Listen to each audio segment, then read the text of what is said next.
Episode 3, Around the Track podcast.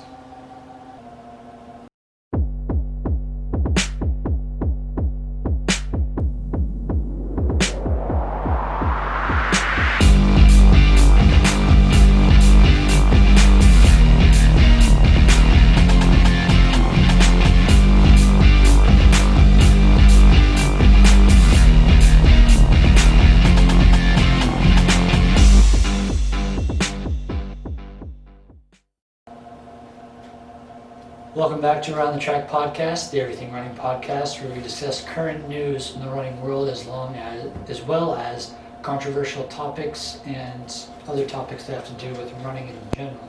My name is Connor. I'm joined here by my co-host Alessio. And this week we're going to dive right into it with the first news, talking about motivation for the middle portion of your runs, whether it's races or training runs. The journal Cortex has recently created this scientific research program where they took 18 individuals and tested the mental aspect behind effort levels, basically. And what they describe is there's basically a U-shape, upside down parabola of effort levels. So at the beginning of runs, you know how you feel good, you're fresh, you're starting out well and everything like that. And the middle mile always feels like kind of achy and bad. And then the last mile you feel fine because you're like, it's the last mile. Same thing in the race. They're saying that for all high intensity activities that you do, especially running, swimming, and cycling, there's that U shape of effort level. So it starts high, dips down low, then gets back up to the end. And what they did is basically test the human nature and the mental aspect of it by taking 18 people and putting them in this asteroid shooting game in space, and said whoever gets the most amount of points by the end will get some X amount of money.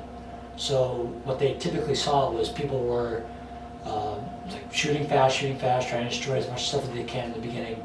Then they started to get a little more steady and slowed down the pace. And then when they started saying a minute left, 30 seconds left, then people started to pick up the pace again, trying to get last minute points. Now, I know we talked about the first couple episodes about, especially when we talked about Jenna Hutchins, where we're going to get into a little bit later, how to run the 5K. Now, what they're describing is what we think is the proper way to run the 5K, right? Yeah. It's, well, like we said, like you want to start out fast or relaxed, not necessarily hard, but it's inevitable that you're going to dip down in the bottom, like the middle mile, the second mile, or the middle part of anything. And then you have that last like final push because you get that adrenaline rush because it's the finish line. It's like a mile away, half a mile away, a quarter mile away, 200 away, all that stuff. So that's the scientific behind it. They call it the stim pattern, basically a stuck in the middle event where the effort level they don't want to maintain because you have high intensity in the beginning and you only have a certain amount of intensity that you get.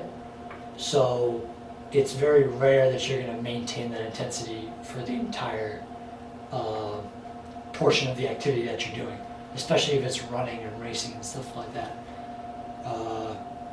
But I don't know, well, what do you think is the proper way to run a 5K? Like, I mean, I've always looked into like even splits. Like Coach D's always like, get your even splits in. Yeah.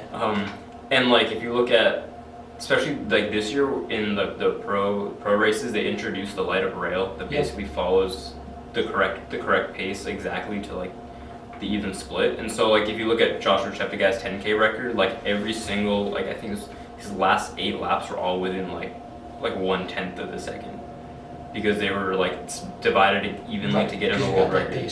So, no, but that's like a bit of that's like overkill in terms of pacing. So right, there's outside sources and everything. No, I'm talking about like on your own, like if you're going to be running on your own under your own strength, then I think definitely, at least mentally, it gets a lot harder to keep a good pace.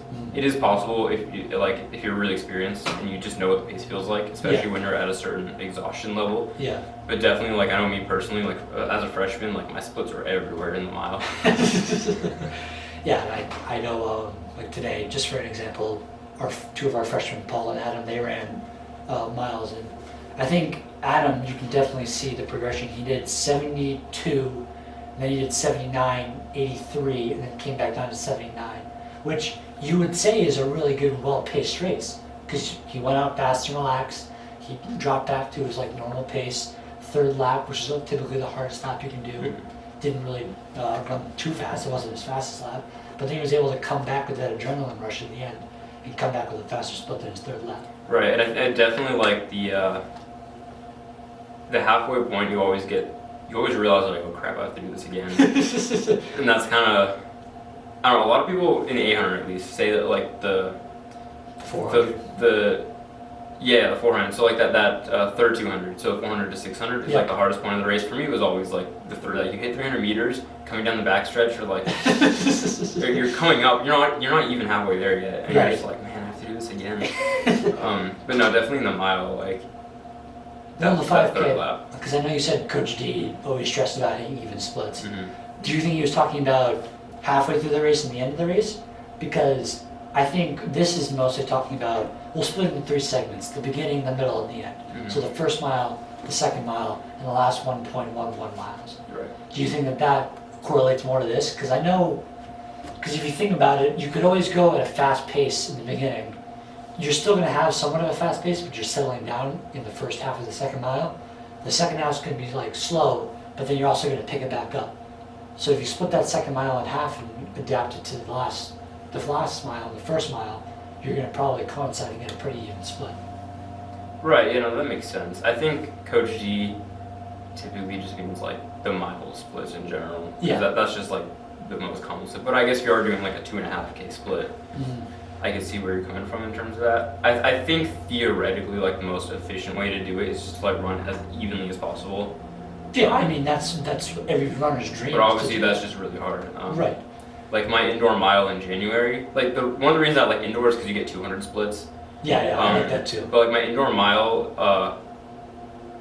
it was my first time running a mile indoors with like the timer, because when I was thrown in the JV one, like they didn't use the timer for some reason. Yeah. But so I was like, I don't know. So I was running with the timer, and I was like, all right, I want to break 5 minutes today, and like I got off kind of fast, and then like slowly came down. But I think my last 5 laps were all exactly like a 37.5-ish, which is like. Yeah, and consistency is always key. I think it's like I said, it's every runner's dream that they run a race that's completely 100% consistent, like down to like you said, when you're in the 10K, like getting down to like those like decimal like kind of seconds and everything like that. Which in a 10K, like it's not as important. Like if you're running an 800. Right, because I think it comes back to what you important. said last week about there's time to adapt during those races Definitely. and everything. So even if you're off by a second, you could always just take a couple steps faster at the beginning of the next like kind of split, and you can catch back up. But what they're suggesting basically is that for people that don't like that, like this is mostly training runs, that don't like that little like hard part of the middle, is that first you have to recognize that this is a human mental thing. Like every human has this. They want to start out hard, they want to start out like aggressively, high intensity, and then like we said, you can't keep that up forever. And then by the end, you see that finish line, you see those last couple seconds, you're like, all right, I can push one more time. They're saying that you have to first recognize that, and then another way you can do is that you can not start off fast. You can try and make it gradual, which I don't know. If I'm hurting, I'll do that because my body will get warm as I get through the run, and then I'll get faster and faster and faster. Everybody that runs with me hates that because they're like, oh, we'll go slow. And then by the last time, I'm accidentally dragging them to like a sub 6:30.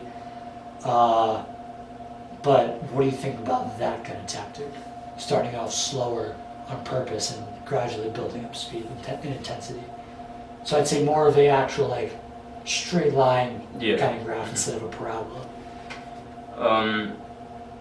I guess if you just look at from a racing standpoint, I know you're talking about training, but I feel like we always talk about this stuff in the context. I want to get the racing side of that in a second, but I'm talking about training. In terms of training, yeah, I guess like maybe not necessarily a cut down progression run type of thing, but right, because I know that like if you go to like the athlete special, his summer training things. I don't even know if he actually does warm ups or anything, but he will he'll run like his first like 2 or even 3 miles at like an 8:30 or like 7:30, and then by like mile 4 he's going like 6. So Yeah. and then he just like carries that pace. So yeah, no, I get where you're coming from that point, especially for like the longer training runs. Right, and it takes over you sometimes too when you do that kind of tactic, because like I said, your body gets warm and you feel a lot looser. And you don't notice yourself speeding up, but it's the same thing. You don't notice yourself slowing down, but it's the effort level you think is the same, but the intensity is not as high. So, and then when you don't get that intensity, that blood pumping, that heart like pounding, like that's when you start to slow, like especially in the 10K. I like using the 10K for this because you get that, like I said, that beginning, middle, and end part that everybody's associates it with. The other thing that they suggested is adding like little sprints in the middle of your runs, which, if you know me, I'm a big interval kind of guy, like pickups, that kind of stuff.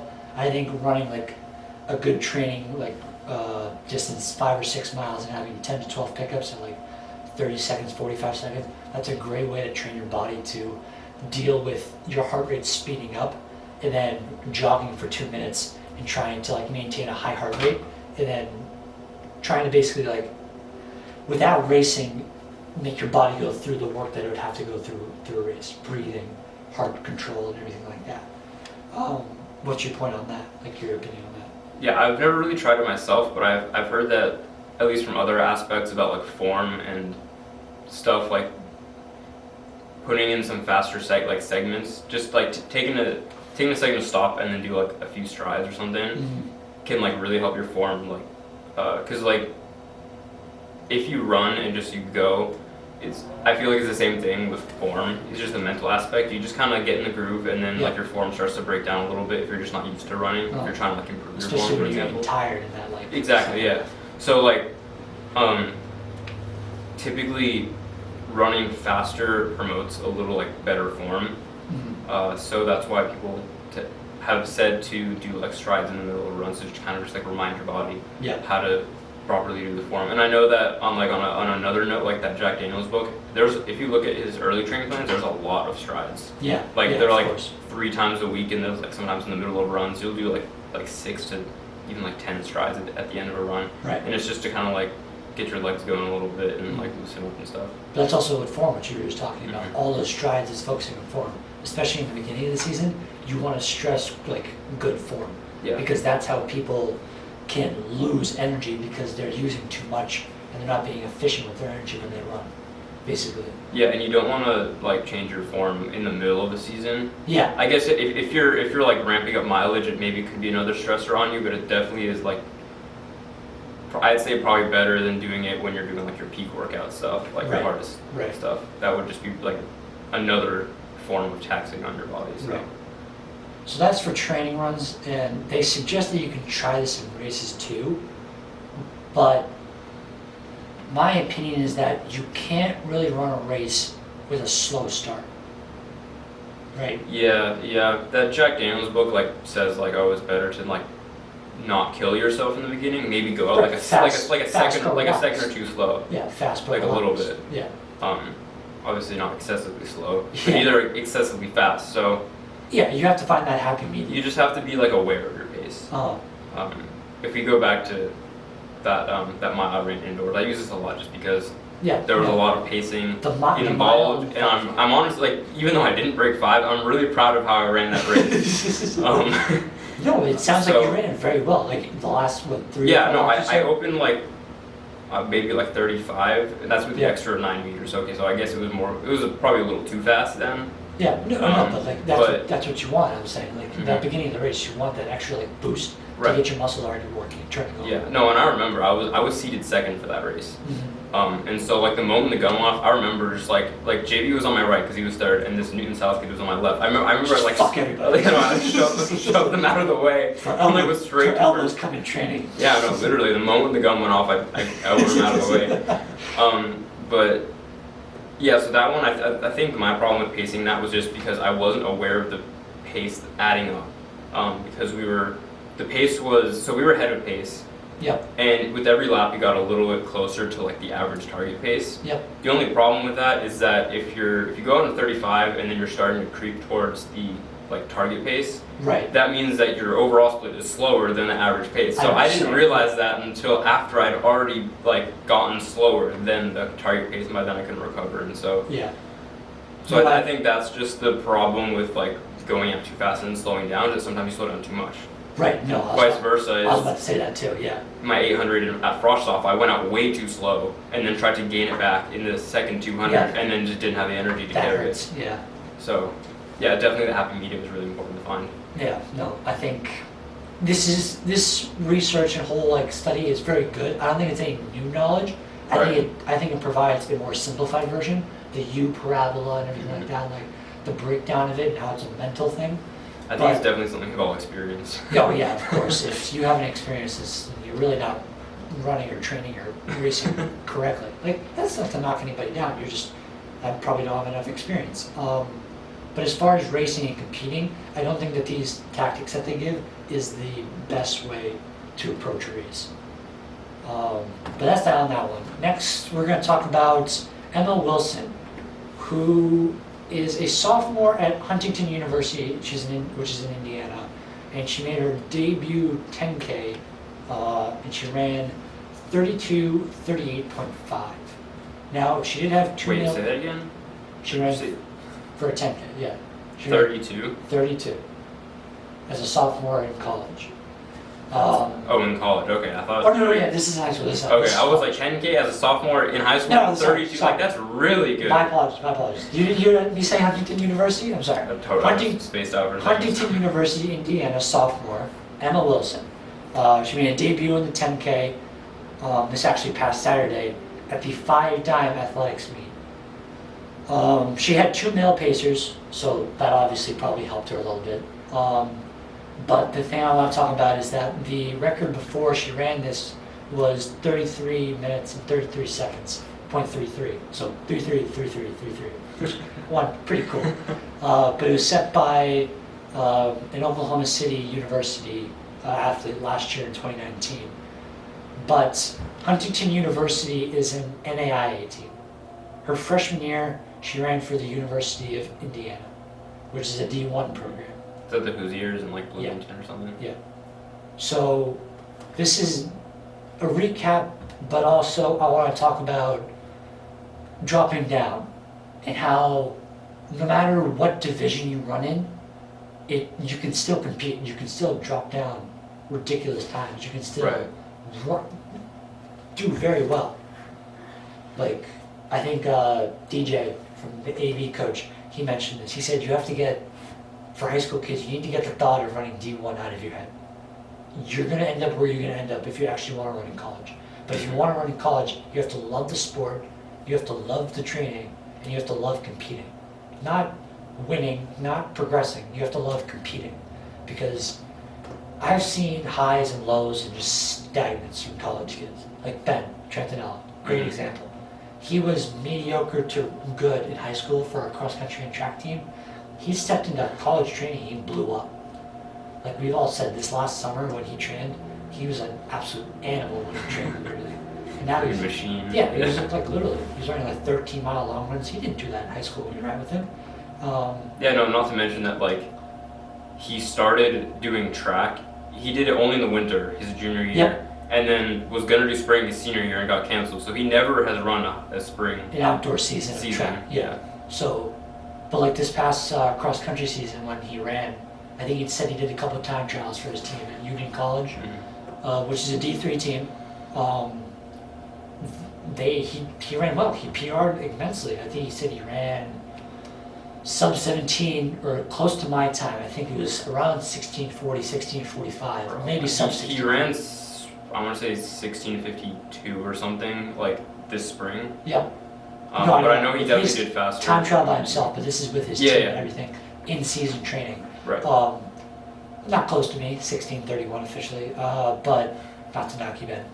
But that's a massive PR. I think his PR before that was 1720. So what? Knock 40 seconds, even 30 seconds, like in the spring after running that. Like that's huge. That's the nice thing about long distance is like those huge minute PRs. Oh yeah, you just feel so like good the about most yourself. satisfying thing ever. But I've also seen kids who don't develop and they hate the college training. They don't like the higher mileage. They don't like the higher intensity. and everything around that area. Like then they just don't succeed. Like they could be an all-star coming out of the Massachusetts track program, big fish in a small pond. They jump into the big ocean, and they're little fish now. Right. They're not progressing as much as they want to. They're not winning as much as they want to, and that's when they start getting mental, like illnesses and like stuff like that. Like, oh, maybe I can't compete, maybe I can't do this, yada yada yada. So, coming back to Emma, what do you think? I mean, I didn't look up like what her reasons were for dropping down to NAIA, but what do you think that transfer from D1 to NAIA is, like from an athlete standpoint? As the athlete that drops down, but also athletes that are already in NAIA, and they're like, oh, now I gotta compete against this D1 athlete. Yeah, I feel like it's, honestly don't really know. I know that like, if you were to say the other way around, if you were to go up a division, like I know obviously, if you ever run in middle school, like you know what that feels like, jumping on to a high school team as a freshman. Like my transition in high school was not a good one. Yeah, no.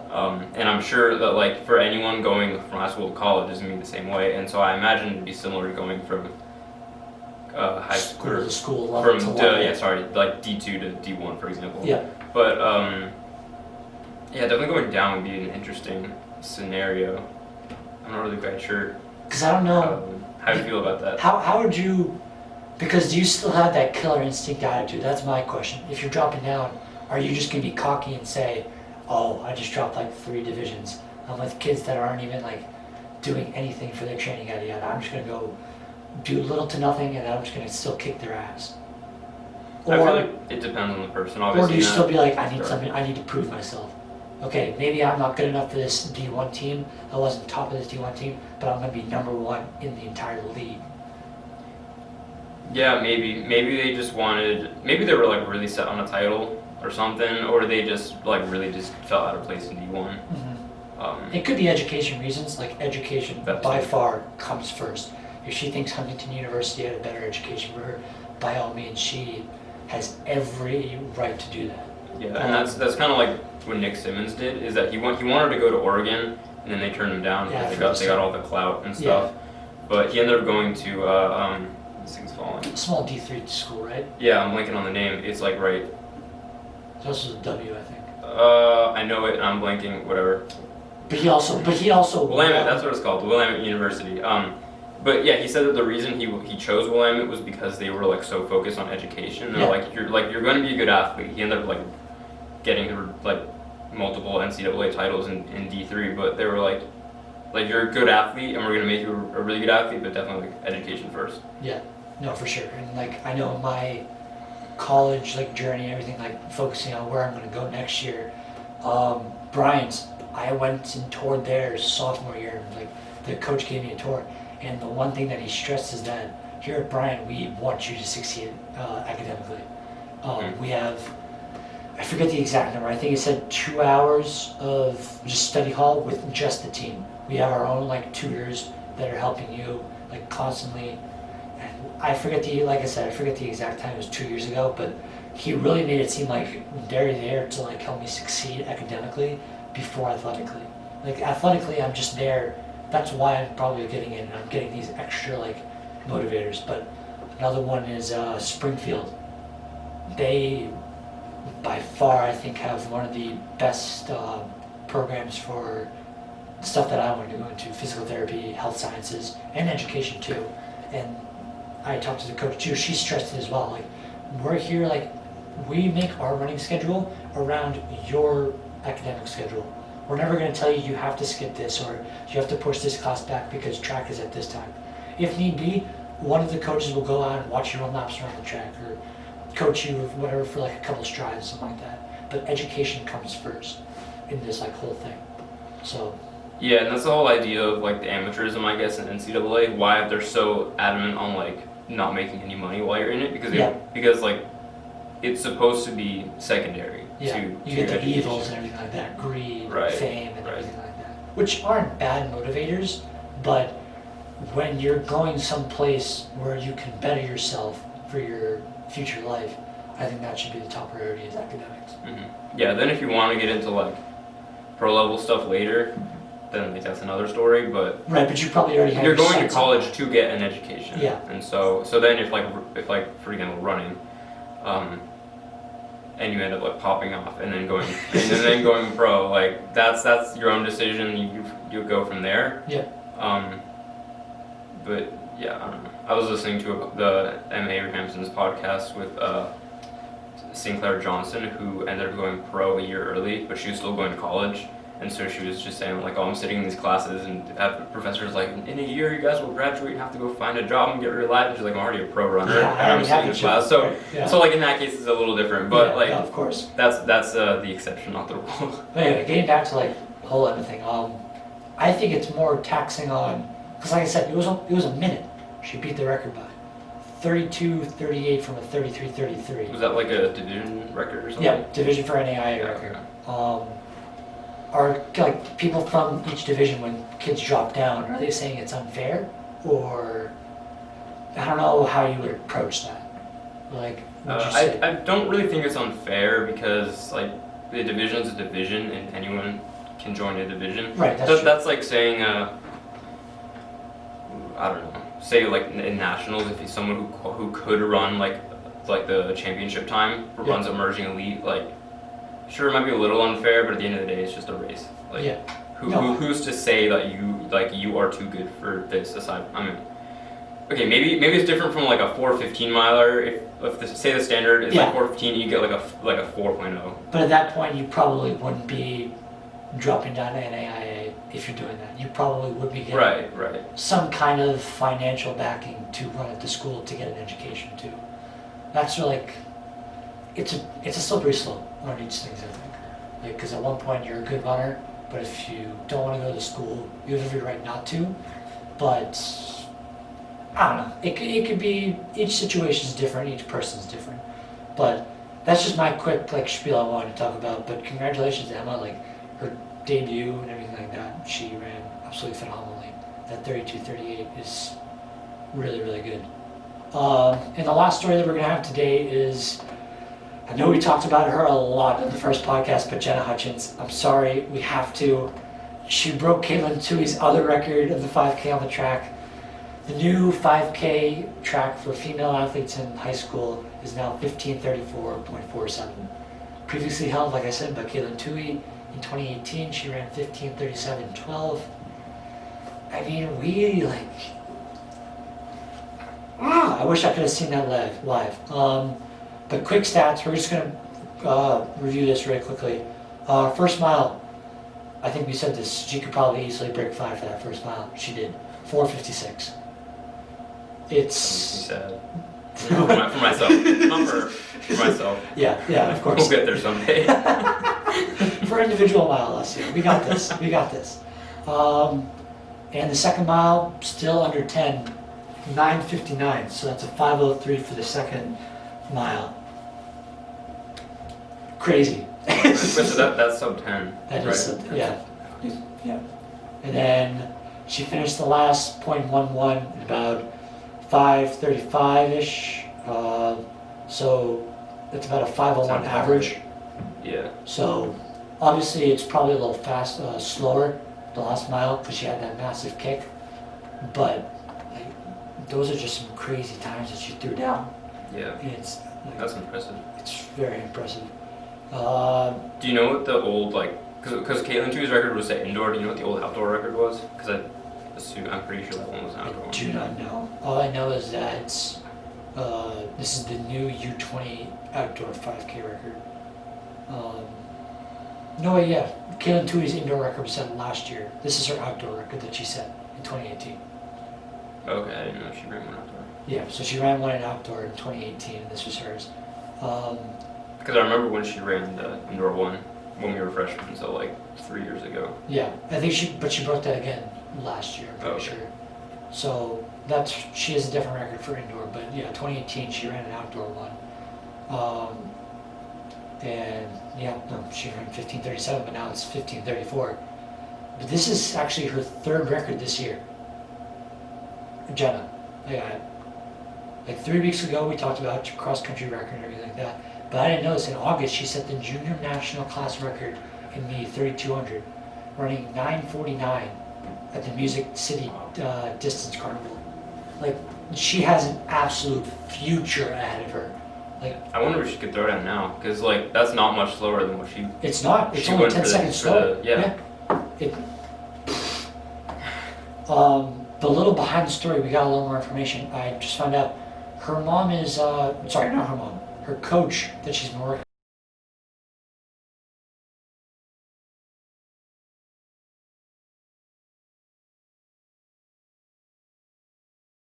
for people who don't know are living under a fucking rock in the running community. Drew Hunter's the absolute beast from the Tin Man Elite Adidas Running Club, who, like, she said that she's been working with her since sophomore year, and obviously it's paying off big time. Like, 15:34! I don't know what else to say about that. It's unbelievable. Yeah. What else we got? I want to talk about actually too, because Kaylin Tui, North Carolina, NC State, right? Wolfpack. Yeah. That's what she Yeah. said. And she was like five-time Gatorade Athlete of the Year. Maybe. I feel like. I think it was 5 because she got 2 in 1 year. And then- Oh, okay. Yeah, she got. No, because she didn't get one her freshman year. She got 2. Is that for different seasons or? Yeah, I don't know different how that seasons. works. No, yeah, different seasons. Over her high school career, she had Okay. 5. She was a 5-time. I thought it was Gatorade. Gatorade. Okay. No, My bad. over her high school career, she got 5-time Gatorade Athlete of the Year. Yeah, if you want to look that up real quick. I'd be surprised if Jenna doesn't get it this year. Like, Oh, definitely. obviously she's gonna get it, but she didn't get it last year. She didn't get it her freshman year. I'm assuming if she progresses correctly, she could get it again next year. But I want to think about where she would compete, because obviously schools have got to be like flipping out like we are and trying to find her and contact her and trying to figure out where she wants to go next year. Oh yeah. But, because when you think of running in college, like cross country, which is what I think Kayla too is mostly known for, you don't think NC State really. You think NAU, you think Stanford, you think BYU, you think all these big name schools. Oregon, yeah. Oregon. I would have thought someone like Oregon or. Yeah, I didn't. I haven't heard much about like NAU's women's team. That's true. But But definitely like Oregon or Stanford or even like Washington. I don't know. Or University of Washington. All those like Pac-12 teams. I don't know, Georgetown or Yale too. East Coast stuff. yeah, but I've never really heard about. I mean, I know the Wolfpack, I know NC State, Jimmy V, basketball fan, everything like that. But yeah, I gotta break down right now. This is the women's NCAA XC top 31. This is back in 2013. It says it hasn't changed that much, but this is the rankings in 2013. Providence, Duke, Oregon, Arizona, Florida State, Washington, Georgetown, like you said, East Coast teams.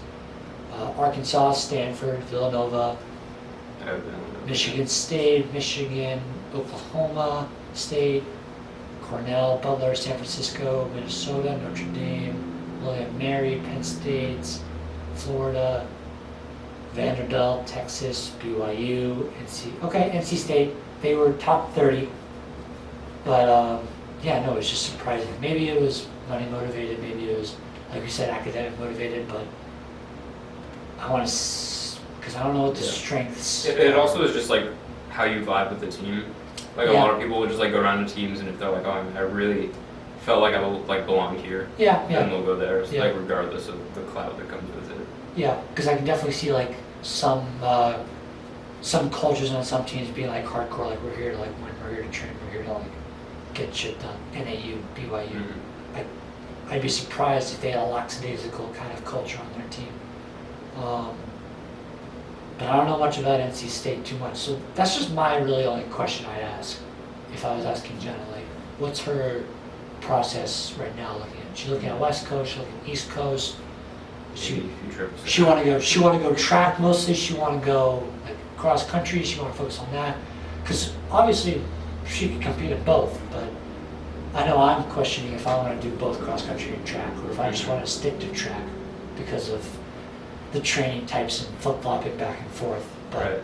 Yeah, we can get into that in a minute. Once Yeah, of course. we finish this up. But yeah, no, that's pretty much all we got for the news this week.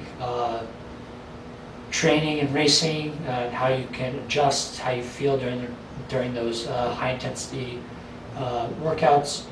Emma Wilson in the drop down and moving up through divisions, and Jenna Hutchins being another absolute beast and clocking in some amazing times. But I'll hand it over to you. What else we got this week for topics?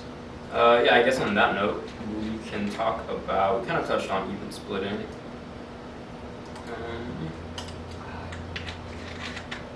Yeah, let's talk about lower or higher mileage. So, or also just like training styles for different events. I guess we'll start with 800 since that's what we both specialize in. Right. So, what would like your approach be? Your ideal approach to running? Not necessarily what you're doing now, but like. Yeah, no, I'm an gonna say ideal. over the last 4 years, it's been definitely a transformation of how I've approached each outdoor season and indoor season. Freshman year, I just ran whatever was like given to me as far as workouts. Like I trusted the coaches 100%, and I still do when they give us workouts. But sophomore year, I had developed a mentality of lower mileage, but more quality mileage. So faster splits, but lower mileage. So while other kids would go out for like 5 or 6 mile runs, but they'd only be going like 7:30s or 8s or even like 7s, I'd go out for like a 2 or 3 mile run, but I'd do a sub 7 or sub 6:30 and like get my hard work and everything like that. That personally worked for me. And working on top end speeds, the Centris workout 654-321, that's probably one of my favorite workouts, still is, in the track season and even sometimes in cross country. But I think it's based off what you're good at. Because the 800 is special because you could have a sprinting background and go into it, but you could also have a distance background and go into it. Because I know Henry, Justin, from what we've talked about, Henry wants to do 60 miles a week base training for the next couple months and come into the outdoor season and basically just focus on pure speed. But his mindset is that he's going to have the endurance to hold his top end speed longer. So there are multiple ways you can look at that. Personally, right now, the only way I can improve with my training is my form and my actual pure speed. I've been lifting since middle school. I put in quality mileage still. I've tried cross training. I've tried swimming. Didn't really like it. I know you like swimming for cross training. It's a very good cross trainer. It's kind of boring. Let me rephrase it. You are good at maintaining a mindset of swimming. I can swim for like 5 minutes and then I kind of dropped off over the summer, but like last winter when I was doing pool swimming like every day, I was able to get through that. Open water swimming is kind of different. Yeah, I can see that. But I got into cycling a lot this season or this summer, and I just got a stationary bike set that I'm using for the winter. But yeah, 3 times a week I'm doing sprinting drills and sprinting workouts with the sprint squad. They're coaching me to correct my form when I'm running. I gotta get my shoulders back more, but I don't want to put my chin up. I want to keep my chin lowered, more arms, more explosive, and bringing that whole upper body more straight up. And it will allow my legs to get higher so I can get a longer reach and a harder pull. But that's my take for the 800. Like I said, there are many ways you can run it. It's based off what you need. So if you think you need more endurance, I'd say bump up your mileage and still keep the workouts that you do, like when you have track workouts, keep those days, but bump them up. If you're doing 400 repeats, switch it to 600 or 800 repeats or 1200 repeats and stuff like that. There's many ways you can go around that. So that's just my take on the 800 at least. Yeah, I think, so let's see, so I was kind of, the opposite of what you were in high school as like a freshman, so I was always like looking into how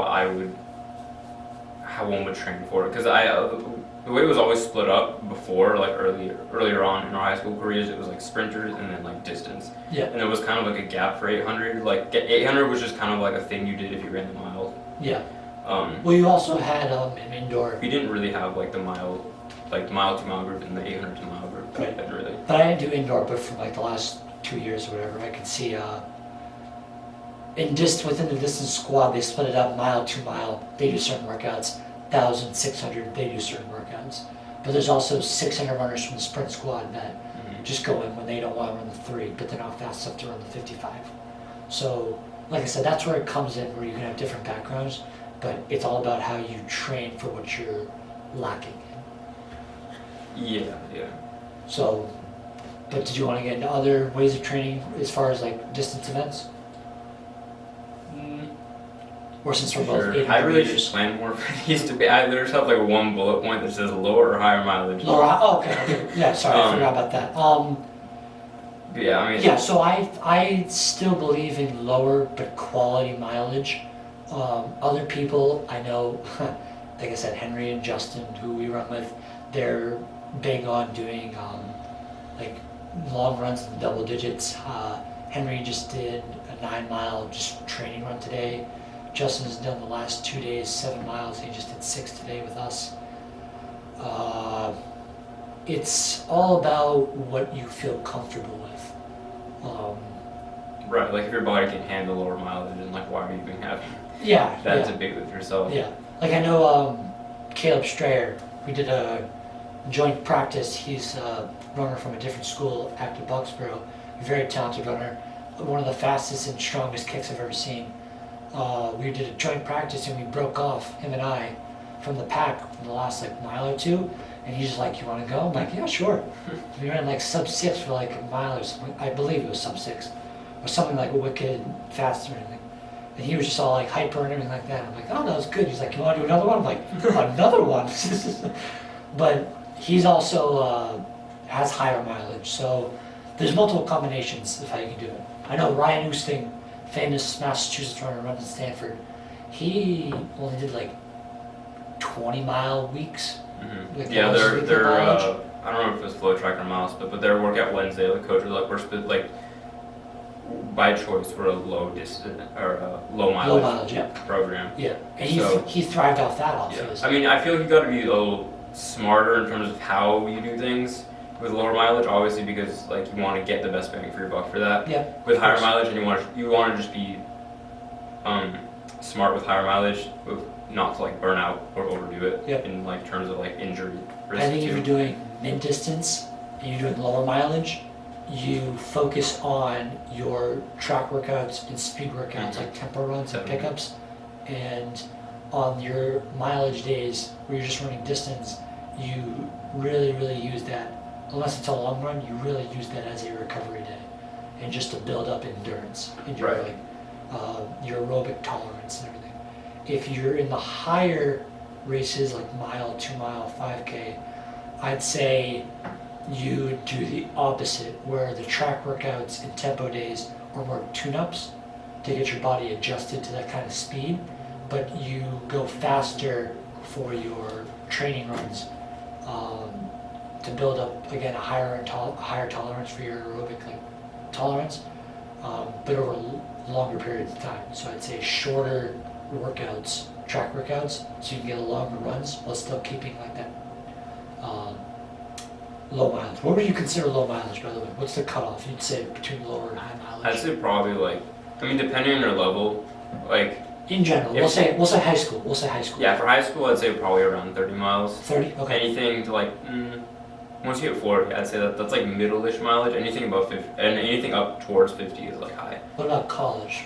College, I'd say, I mean, again, I feel like that varies a lot on who, obviously, what event you're running, Yep. and then how old you are. Yep. Because a lot of freshmen, even if they're planning on running the like 5 and the 10, they'll start off even at like 40 to 50 miles their first year, and then like every year maybe add like 10, 20 miles to their, so, and end up hitting like 90 to 100 depending on the intensity and how good they are and stuff. But I know that like a lot of like seniors and like grad students who are like running the 10K and stuff at a high level tend to run about like basically professional levels of mileage. So like 90 to 100 or something like that. Yeah. I see some people's points of views. They're running 90 to like 100 miles a week. I don't see the overall benefit of that though. Well, yeah, I mean that's more for like 10K. I feel like I'd understand for those long distances. Let's say okay, let's not say 800 because that's very 800. that's very specific there's to, different ways to you can train the for it. person and also the program, just Yep. how they decide to do it. So let's say like mile to mile. Yep. Or even I guess in college it would be like five, like I'd say the stick. 15 to the 5K. In high school, I'd say stick to around 40 miles. I'd say a good runner can cap out around 45 to 50 miles a week and still perform well if they train correctly. That's without doing that's with taking your easy days and training hard on your hard days and doing everything in between, like training properly. If you do 45 to 50, that's like I think the max that an average runner should be able to do. Do I do that? Hell no. I cap out at like 35, maybe like 38 miles a week, especially in cross season. Last winter, I don't think I hit 30 miles for until like a month and a half into the season, and then I hit 30 miles for 2 weeks, and then we had champs, so I dropped back down to like 20s. I mean, you were also running like a 4 and the 6 mostly. Yeah, but You ran the 1,000. I ran some Ks and I ran a mile here and there, but Yeah. I was also training with everybody who was running miles and stuff like that. Like, don't get me wrong, I'm not the kind of guy who doesn't want to compete in the mile. I just feel more comfortable and I stand out more in the 800, especially in our program, I'd say. So that's why I stick with the 8. But someone like Justin, who came in later, his sophomore year, who now has a sub 17 5K time. He's got a sub 10 3200 time. That was a full 2 mile. Sorry, that's full 2 mile. My bad. I'm sorry, Justin. You're a beast. And he's got a good mile time. He's got like I'd say an average mile time, but he could definitely go faster. I still train with him on most runs, and he comes off my pace typically. Like today, we were running 5 miles, and one of the other runners that was running with us, AJ, said he hates running with me because he says he's gonna go easy. We start out at like 7:30, and by the end, I'm bringing them through at like 6:50, but he doesn't feel like he's going 6:50.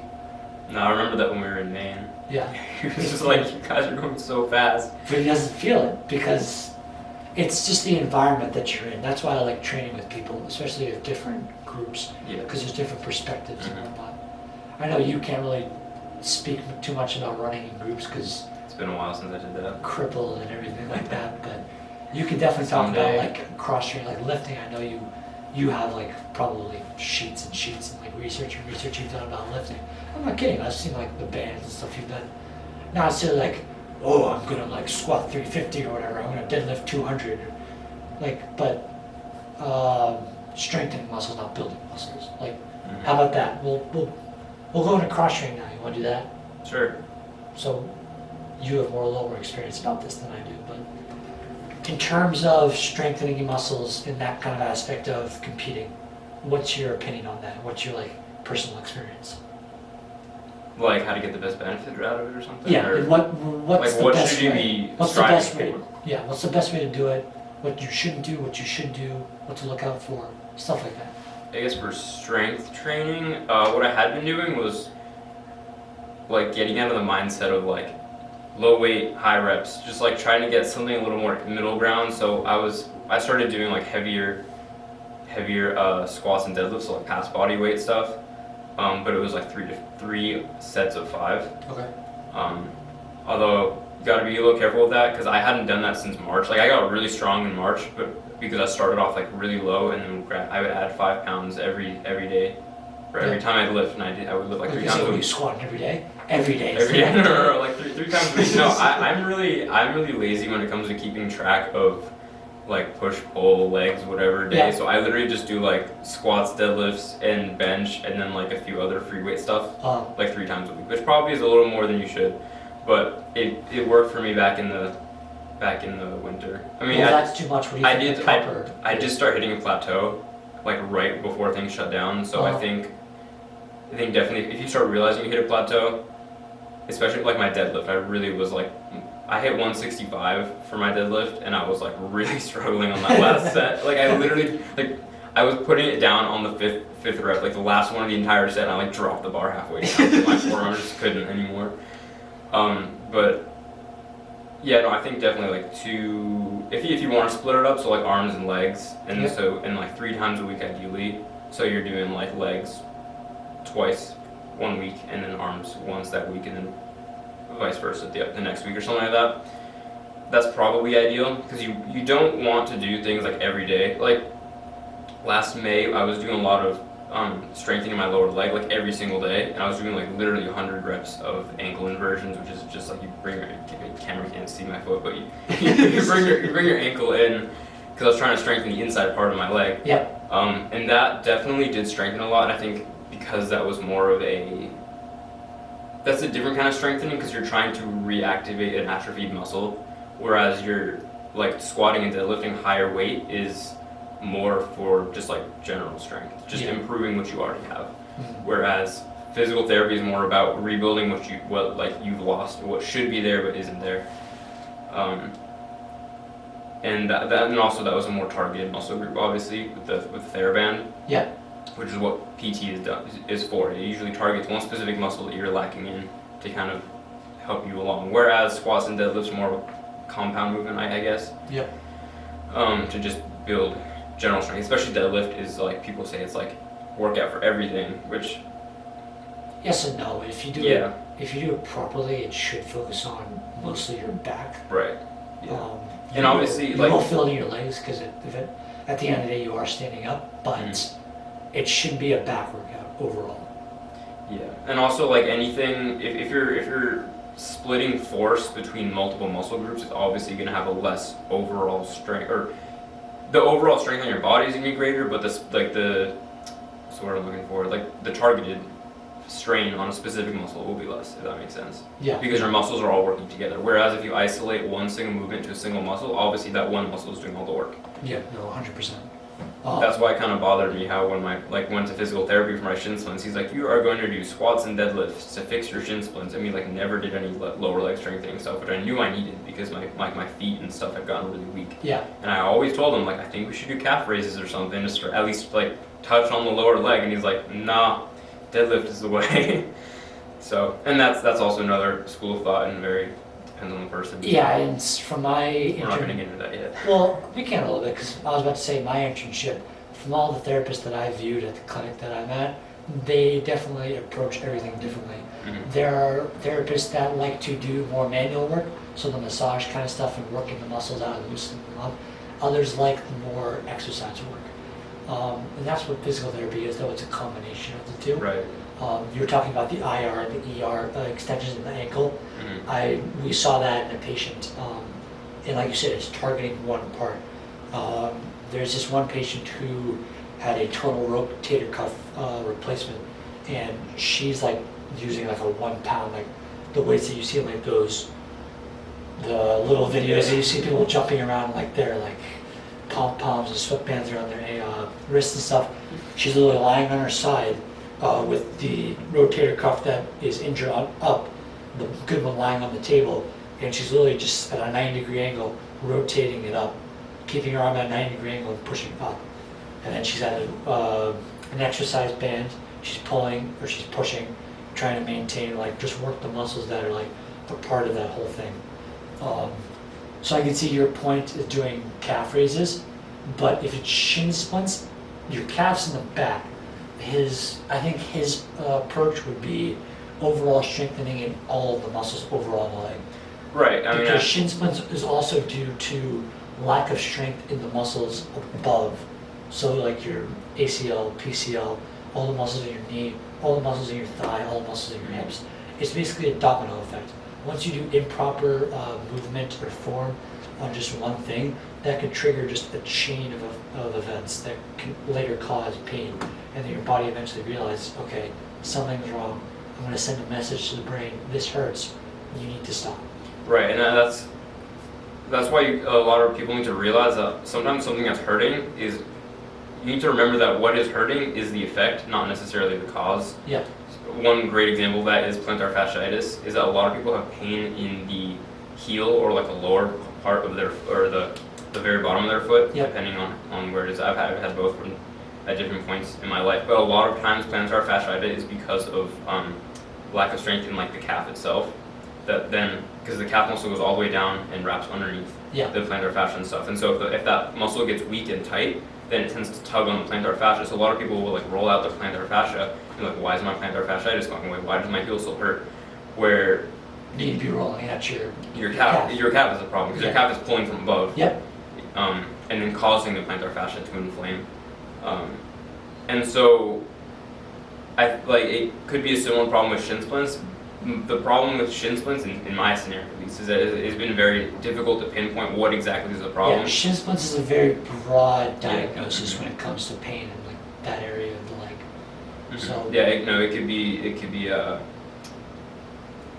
posterior shin splints, anterior shin splints. You could people. I myself have gotten the pain confused with stress fracture. What else? Compartment syndrome is another one that's similar.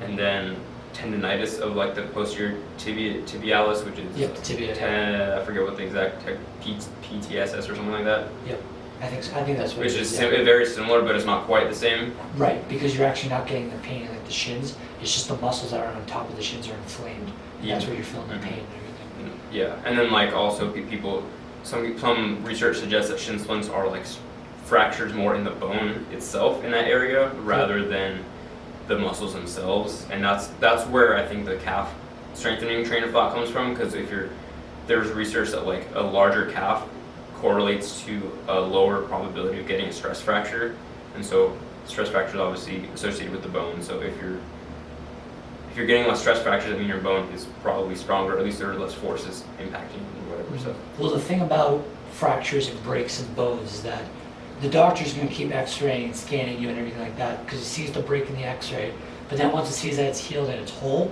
he recommends that you start and everything. Like you start like rehabilitating yourself. Oh, you're like fine, it's all healed. But the actual thing is that it's 90% healed, but just the outer shell pretty much of the bone, like maybe a little bit inside is healed, but it's still pretty much hollow. So you basically get an effect like this where there's still like this gap in the middle where if you go too hard, too fast, it could easily collapse on itself and break in the same spot again. Mm-hmm. So that's the problem, I think, with shin splints when it comes to fractures. Because people have had fractures previously, they rehabilitate too soon. It's okay for the first time, and then when they get into sports and activities that involves pressure being applied on that same like point where it broke, it's still not fully healed. That's when they start to get shin splints, because the body's trying to tell them, don't overexert yourself, otherwise you're going to break this again. And then people diagnose that as shin splints. It's like, oh, it's just your shins, it hurts, blah, blah, blah. Yeah. So, I mean, with my stress fractures, like it was that way. I always, at some point, got back into running too soon. My first time, when I was in like the full boot, I had like the whole shebang. Well, okay, so the first time I basically just kept running through. I ran 3 cross country races. It was 2 4Ks and a 5K over the course of 3 weeks, I think it was, on that stress fracture. And like, I don't know how I did it. It honestly didn't feel that bad. It would just feel bad after. I felt fine during the race, which we were learning about psych about neurotransmitters. It's probably endorphins or something. Like yeah, probably. Because that's like associated with the runner's highs, endorphins and stuff. Yeah. But so like as soon as I finished the race, I'd be like limping and be like, oh crap, my leg hurts. And it would like get worse after every single race. Yeah. Until like at the last race of the season, just like I straight up just couldn't walk. I was fine for a little bit, but I got home after the meet and I couldn't stand up. But then like I let it heal for a little bit. I thought it was just shin splints, stupidly. And so I ended up getting it x-rayed for a month-ish, month and a half maybe. And then they saw the fracture on the x-ray, which like, stress fractures aren't supposed to show up on x-rays, so if it shows up on x-ray, that means it's a big fracture. That's a proper fracture. That's beyond a stress fracture. They call it a complete fracture. Yeah, it's no longer a hairline fracture or anything like that. Yeah, hairline fractures tend to only show up on MRIs. Yeah. But no, essentially, so like I got the boot on for 6 weeks, and my muscles definitely atrophied a lot in my leg. Like I could tell when I would take my boot off, like for like practice and stuff, to get on the bike, and I'd walk around like on my toes. Like it was a lot more effort to keep my stay up on my toes. I'm gonna restart the camera real quick because it's gonna turn off. Yeah, no problem. Yeah, no, I think.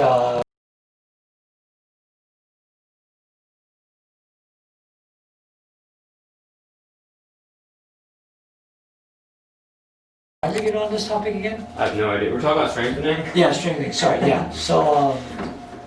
Approaches to strengthening. Yeah. So I think that your idea about strengthening, where it comes to higher reps, is a good one because as a runner, you don't want to build muscle. You still want to keep that lean physique. Like I know we talk about Nick Simmons, the Bison. He was like 160, 150 when he raced. Yeah, 165. The typical runner is like 140, 130, even 120 sometimes. So when it comes to strength training, it's exactly what it means: strength, not building muscle, not muscle training. Right.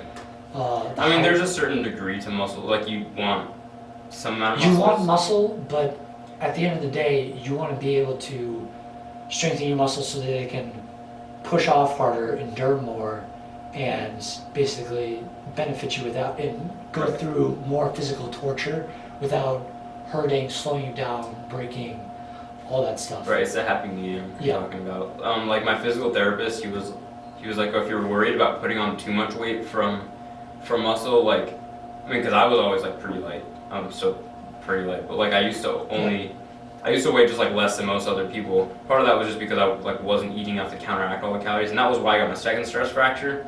So, number one, drink your milk, take your calcium supplements, and number two, make sure you are like getting an adequate amount of calories for like what work you're putting in. Because I was putting in a ton of work last winter. Like I was saying, I was doing like half an hour of elliptical practice, and then I'd go home, do homework, and then like that night I'd go to and swim half an hour at the pool. Yeah. And you're still lifting like 2 or 3 times a week. Too. Yeah, and I was definitely not having getting nowhere near the amount of calories I should have been getting, and that's why I ended up getting like a stress fracture in my foot that season. But that's also why I think runners don't gain that much weight and muscle, because when you want to gain muscle, because